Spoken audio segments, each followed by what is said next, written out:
श्रीनिवास जी धनवान तो खूब हैं पर दान पुण्य कुछ नहीं करते। ठाकुर जी के मन में आया कि लक्ष्मीबाई तो इतनी हमारी भक्त है, इसका पति श्रीनिवास भी हमारा भक्त होना चाहिए। तो ठाकुर जी एक दीनहीन से ब्राह्मण का रूप बना करके एक सामान्य से बड़े अति दीन ब्राह्मण का रूप बना करके श्रीनिवास जी की दुकान पे आ गए। उनका बढ़िया कुछ व्यापार था, वहां पहुंच गए। श्रीनिवास जी बोले, कहिए विप्र देवता, क्या सहायता करें आपकी? बहुत ध्यान से सुनिएगा।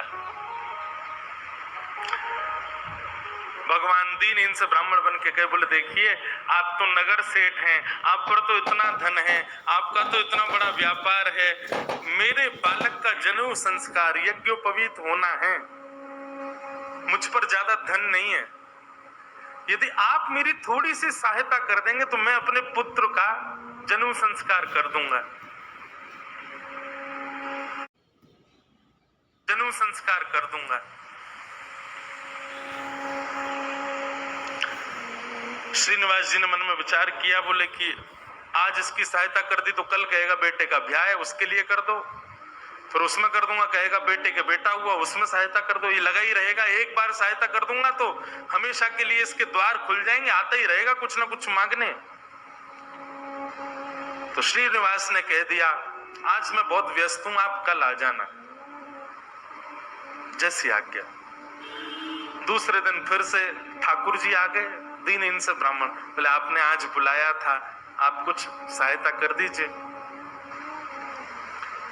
अब वो अपना काम वाम इधर उधर करने लगा, दिखाने ऐसे लगा कि बहुत व्यस्त है। श्रीनिवास जी फिर बोले, आप कल आइएगा, मैं आज भी बहुत व्यस्त हूं, मैं कल आपसे मिलूंगा। ठाकुर जी बड़े दीनहीन, बड़े सरल, जैसी आज्ञा, मैं कल आ जाऊंगा। फिर चले गए। तीसरे दिन फिर ठाकुर जी आ गए। श्रीनिवास बोला, ये तो रोज आ जाता है, क्या करूं इसका? श्रीनिवास जी ने बाहर कुछ 2-3 बालक बैठा दिए, बोले जैसे ही ये ब्राह्मण आता देखे मुझे बता देना, मैं कहीं भाग जाऊंगा, मैं मिलूंगा ही नहीं इसको। रोज कल कल कल करते करते 3 महीने बीत गए। अब तो ऐसी स्थिति हो गई कि जैसे ही ब्राह्मण आता दिखता, श्रीनिवास कहीं से भाग जाता और सबको ये बोल देता, इसको बोल देना है ही नहीं, चले गए कहीं बाहर। कब आएंगे? बोले 2 महीना बाद आएंगे। 2 महीना की तो छुट्टी मिले। ठाकुर जी बोले, मैं 2 महीना प्रतीक्षा कर लूंगा, 2 महीने बाद आ जाऊंगा। और ठीक उस तिथि के 2 महीना बाद ठाकुर जी फिर आ गए। अब कोई हम आप जैसा व्यक्ति होता तो फिर अपना स्वाभिमान देखता, अरे क्या रोज रोज इसके द्वार पर जाना। लेकिन वो तो ठाकुर जी है ना, ठाकुर जी को स्वाभिमान थोड़ी रहता है। ठाकुर जी को तो ये इस पर कृपा करनी है मुझे, वो तो ढीठ बन जाते हैं। और ढीठ भी नहीं, हमारे ब्रज में तो ऐसा विनोद में कहते हैं, ठाकुर जी महा ढीठ बन जाते हैं। एक बार एक भक्त की कथा आती है कि उससे सब लोग कहते थे गंगा जी स्नान करने जाओ। वो गंगा जी इसलिए नहाने नहीं जाता था कि वहां पंडे पुजारी पकड़ लेंगे, कहेंगे दक्षिणा दो, वो दक्षिणा नहीं देनी पड़े, इसलिए गंगा जी नहीं नहाता था। पत्नी ने एक दिन कहा, मैं भोजन नहीं बनाऊंगी और मैं मायके चली जाऊंगी अगर आप गंगा स्नान करके नहीं आए तो। गंगा स्नान करने गया तो साधारण घाटों पे नहीं गया, उस घाट पे गया जहां पर शव जलाए जाते हैं। वहां पे पंडे पुजारी होते ही नहीं है। बोलो वहां नहाऊंगा तो कोई नहीं आएगा। कंजूसों की भी। अच्छा, एक और चीज, हमने कई भक्तों के चरित्र देखे, कंजूसों से भी ठाकुर जी की बड़ी मैत्री है। दान पुण्य करने वाले तो ठाकुर जी के हैं ही, लेकिन जो कंजूस होते हैं ना, ठाकुर जी उनका भी पीछे छोड़ते नहीं है, कैसे ना कैसे भी करके उनका पैसा निकलवाते ही है।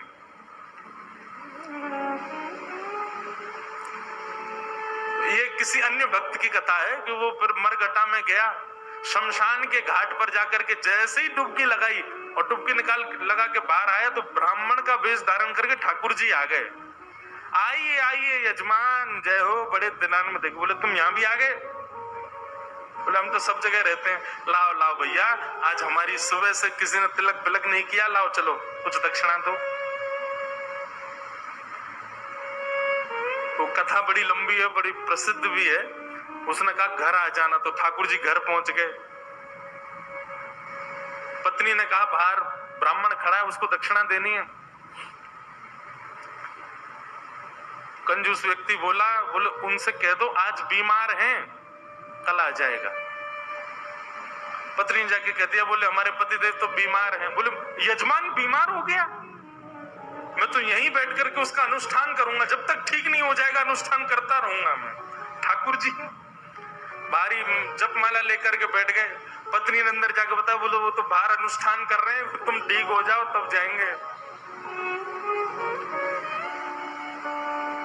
मन में विचार करने लगा, बोले जाएगा नहीं, सुनो बाहर जाके उसको कह दो पतिदेव तो पधार गए, भगवत धाम चले गए। पत्नी बोली 1 रुपया ही तो देना है, दे दो जाके। बोले क्यों दे दो, तुमको क्या पता कितनी मेहनत से कमाया जाता है, मना कर दो, कह दो पधार गए वो तो।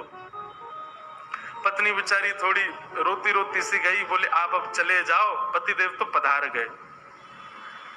ठाकुर जी बाहर ब्राह्मण बन के बैठे। ठाकुर जी बोले मेरे यजमान पधार गए, अंतिम संस्कार मैं करा के जाऊंगा, मेरे यजमान है, उनकी शव यात्रा में जाऊंगा, उनकी अर्थी मैं बनवाऊंगा, चिता में लकड़ियां मैं लगवाऊंगा, अपने हाथ से एक एक लकड़ी रखवाऊंगा, और मैं वेद मंत्र बोलूंगा, मेरे मंत्रों के उच्चारण से उनके अग्नि संस्कार होगा। मुझे नहीं चाहिए दक्षिणा, आप मत देना मुझको, अब मैं मुफ्त में उनका संस्कार करा के जाऊंगा।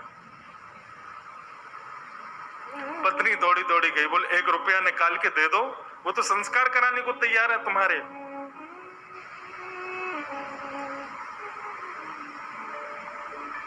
कंजूस बोला सुनो एक काम करो, अर्थी लगाओ तुम, और अर्थी बंधवा करके लेट गया। बोले चुपचाप बस ले चलो, थोड़ी दूर तक चलेगा फिर चला ही जाएगा, जब दिख जाएगा ना कि हाँ ये वास्तव में मर गया है तो कुछ नहीं मांगेगा।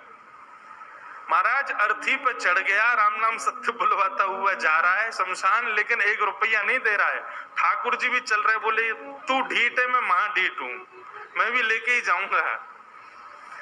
शमशान पहुंच गए, वहां पर चिता बन गई, चिता में शव को रख दिया। उसका छोटा बच्चा वो अपने पिता के पास जाके पिताजी दे दीजिए ना, वो यहीं खड़ा है वेद मंत्र बोल रहा है, आपके सारे तो पिंडदान करवा दिए उसने, अब दे दीजिए उसको। बोले तू कुछ मत कर, तू परिक्रमा लगा के चिता में अग्नि लगा, जैसे ही थोड़ी अग्नि प्रज्वलित होगी चला जाएगा, मैं उठ के बाहर आ जाऊंगा। बालक ने जैसे ही चिता में अग्नि लगाई, चिता जलने लगी। ठाकुर जी के मन में विचार आया, बोले भैया भगत मैं हारा, तू जीता, तू निकल के बाहर आ। तुरंत उसका हाथ पकड़ करके खींचा और ठाकुर जी अपने रूप में प्रकट हो गए। वाह भाई तेरी कंजूसाई पर हम तेरे पर न्यौछावर हो गए, वाह ऐसी कंजूसाई, ऐसे अद्भुत अद्भुत भक्त हुए ठाकुर जी के। तो ऐसे ही थे ये श्रीनिवास। 6 महीना तक ब्राह्मण को लटकाए रखा, लेकिन उसको पैसा नहीं दिया। लेकिन रोज आकर के बैठ जाएं ठाकुर जी, तो बोले मेरे बेटे का यज्ञोपवीत होना है, कुछ दे दीजिए। श्रीनिवास ने कहा इससे बचने का कोई और उपाय ढूंढना पड़ेगा, और उसने क्या किया, खोटे सिक्के जो कहीं नहीं चलते, खोटे सिक्के, पुराने सिक्के जो जिनका कहीं अस्तित्व नहीं है, जिनको कोई लेता तक नहीं है, उनकी 2 थैलियां बना करके, 2 पोटलियां बना करके रखी, और आज जैसे ही भगवान आए तो दोनों पोटलियां उनके हाथ में थमा दी। बोले ये लो पैसा, तुमने मांगा मैंने दिया, अब कल से मत आना यहां पर। ठाकुर जी तो सब जानते हैं, अंतर्यामी। भगवान ने जैसे ही देखा, कहा बोले ये तो खोटे सिक्के हैं, ये तो कहीं चलेंगे ही नहीं, इनका तो कोई प्रयोग ही नहीं होगा। बोले देखो बात हुई थी धन देने की, धन मैंने दे दिया, अब खोटा दूं अच्छा दूं ये मेरे ऊपर है, तुम मंगता हो, मैं दानी हूं, मैं चाहे जो दूं, तुम मना नहीं कर सकते, लेके जाओ इनको। ठाकुर जी बोले कृपा तो इस पर मुझे करनी है, चाहे जो हो जाए।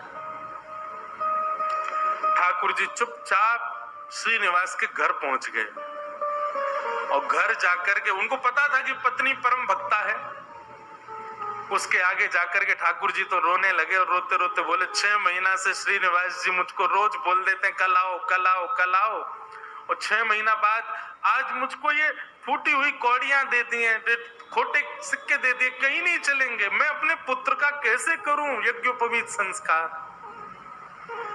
और वो तो परम भक्ता थी, उसका हृदय तो इतना द्रवित हो गया, इतनी व्याकुल हो गई, क्या करूं, मेरे द्वार पर ब्राह्मण देवता मांगने के लिए आए हैं और 6 महीना से परेशान ब्राह्मण देवता हैं। तुरंत दौड़ करके भीतर गई और अपनी अलमारी के अंदर से उनके पिता ने एक सुंदर नासिका में पहनने वाला एक क्या बोलते हैं उसको, नथनी, वो नथनी उनको दी थी, जिसकी कीमत हजारों लाखों में थी उस समय पर। मतलब कि अगर उसको बेच दिया जाए तो खूब सारा धन लिया जा सकता था, इतनी महंगी। अंदर तिजोरी के अंदर वो छुपा करके रखी थी श्रीनिवास ने ही। तुरंत वो तिजोरी से निकाल करके और अपनी जो नथनी थी ब्राह्मण देवता को प्रदान कर दी। बोले आप इसको ले जाइए और आप अपने पुत्र का बड़े प्रेम से आनंद से यज्ञोपवीत संस्कार करो। ठाकुर जी तो बड़े प्रसन्न हो गए। ठाकुर जी उस नथनी को लेकर के सीधे श्रीनिवास की दुकान पे ही गए और दुकान पे जाके बोले देखो आपने तो खोटे सिक्के दिए, उनसे तो कोई काम बन नहीं रहा, अब मुझे एक दानी ने एक स्वर्ण की सामग्री दी है, आप उसको गिरवी रख करके मुझे 100 सोने की मोहर दे दो। श्रीनिवास बोला दिखाओ क्या दिया है। तो जैसे ही वो नथनी दी, वो नथनी तो देखते ही वो समझ गया ये तो मेरी पत्नी की है।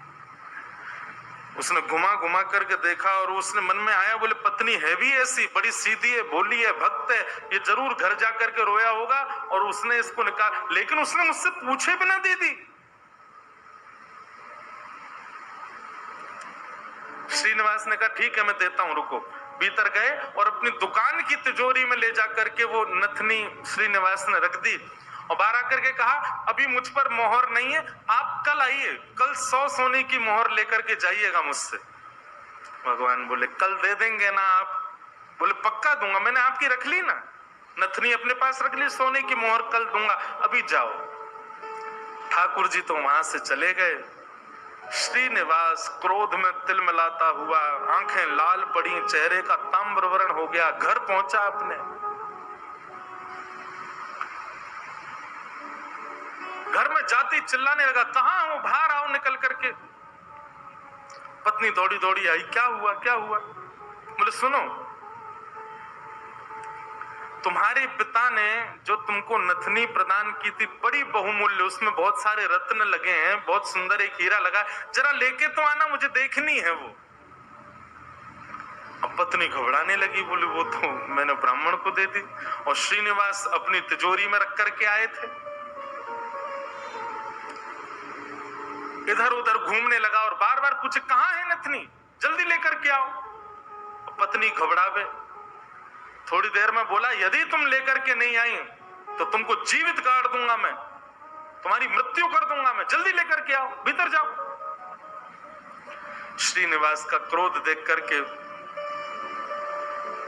जो लक्ष्मीबाई उनकी पत्नी थी वो कक्ष के भीतर गई, अंदर से किवाड़ लगा करके खूब रुदन करने लगी, स्मरण करने लगी, हे जगतनाथ, हे प्राणनाथ, मैंने अपराध किया है कि मैंने अपने पति से बिना पूछे घर की सामग्री किसी को दे दी, पर वो किसी दरिद्र व्यक्ति को तो नहीं दी, किसी गलत स्थान पर तो नहीं दी। एक ब्राह्मण बेचारा केवल अपने परिवार का पालन करने के लिए कुछ मांग रहा है, 6 महीने से परेशान था, उसको यदि मैंने दी, इसमें भी आपकी सेवा का भाव रखा मैंने, क्योंकि मैंने सुना है कि ब्राह्मण आपके मुख हैं, कोई ब्राह्मणों की सेवा करता है तो वो आपके मुख की सेवा के समान होता है।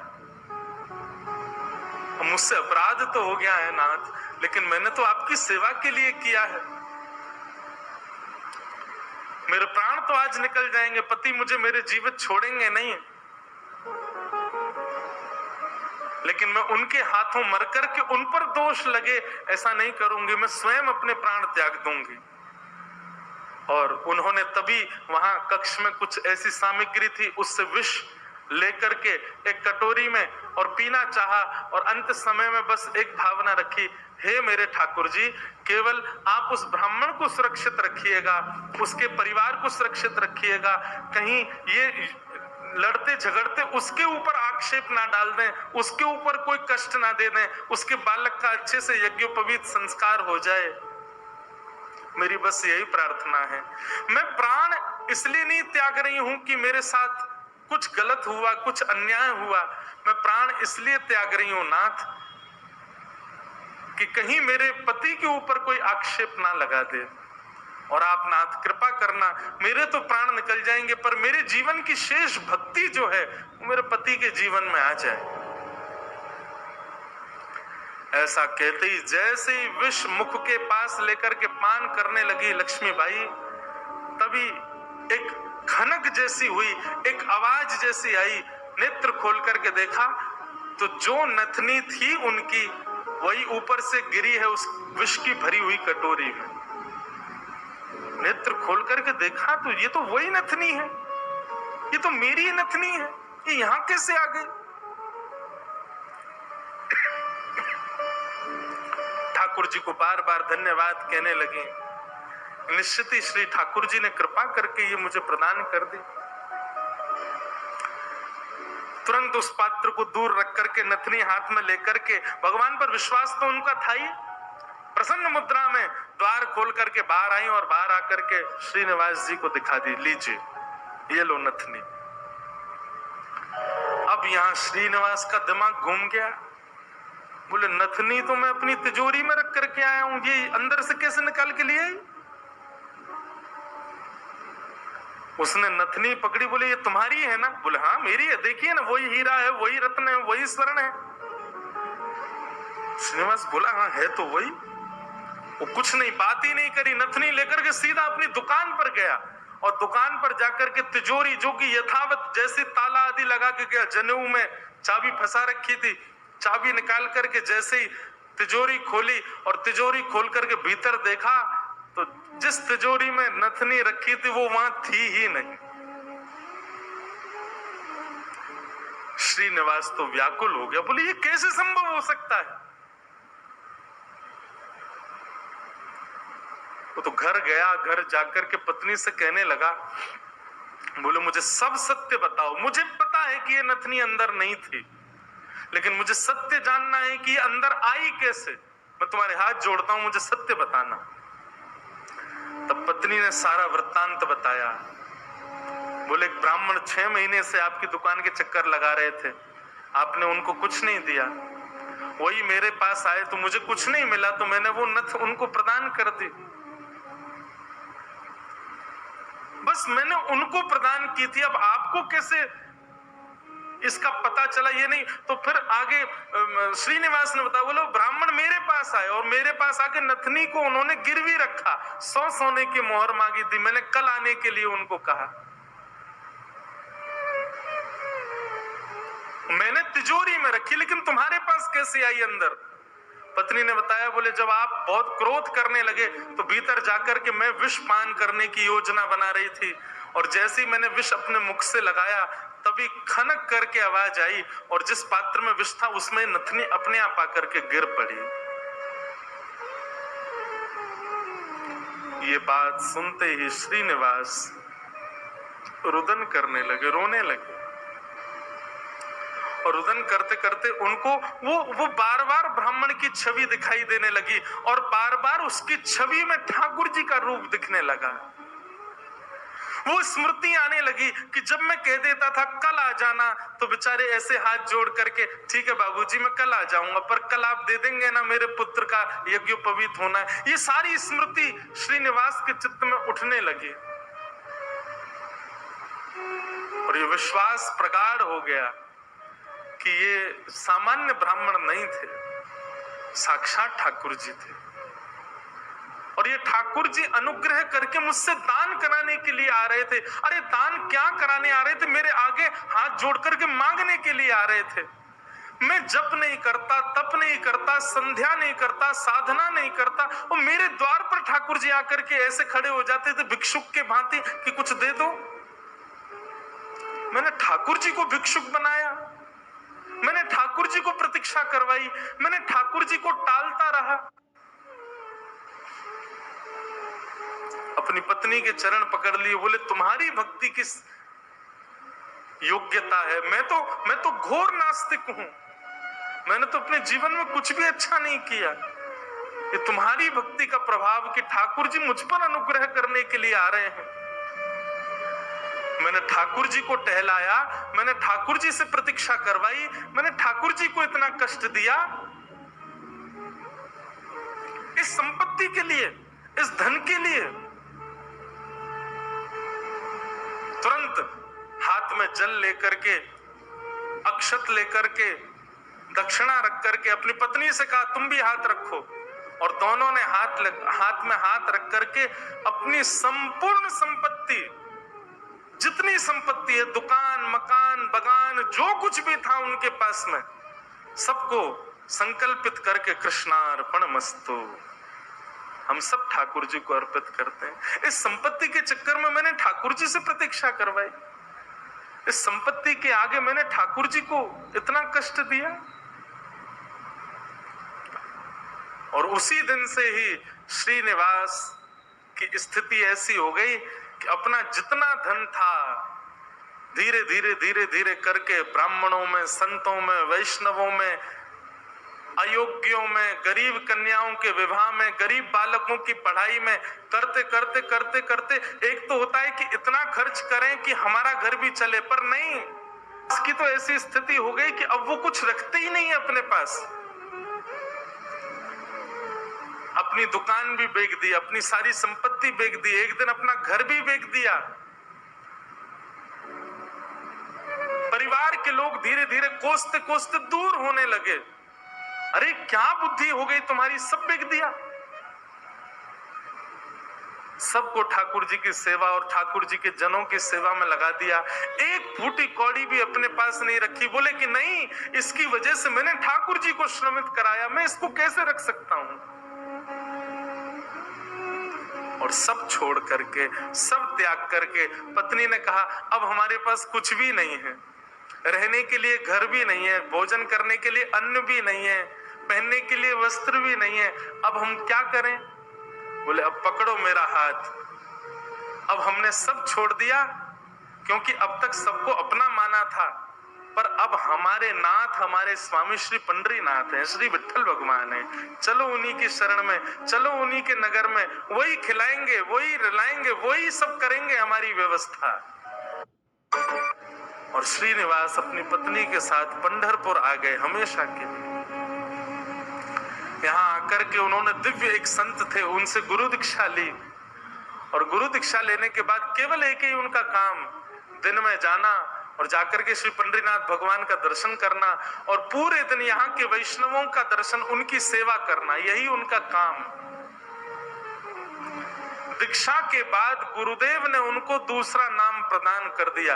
दीक्षा में एक नाम दिया जाता है, और अब तक उनका नाम श्रीनिवास था, अब उनका नाम पुरंदर दास हो गया।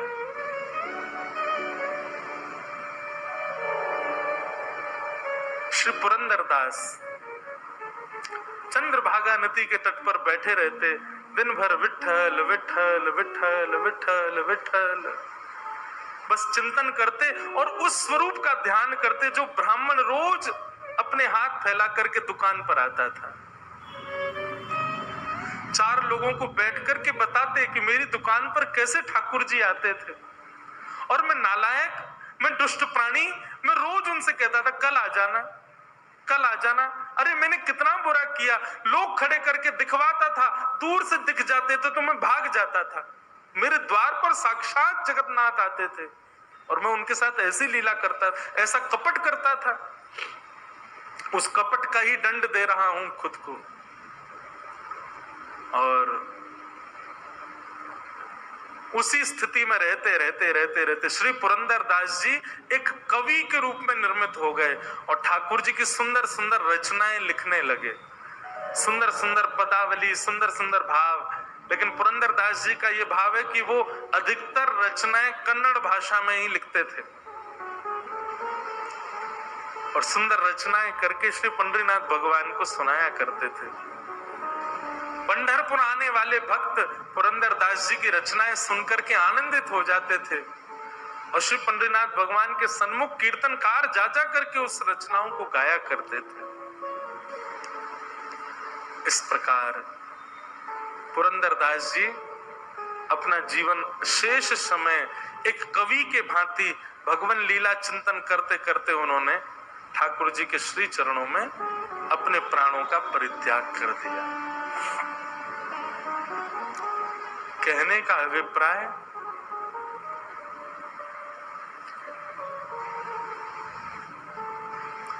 ये देखा जाता है अधिकतर कि घर में यदि माताएं बहनें भक्त स्वरूपा हैं, उनके चित्त में यदि भक्ति है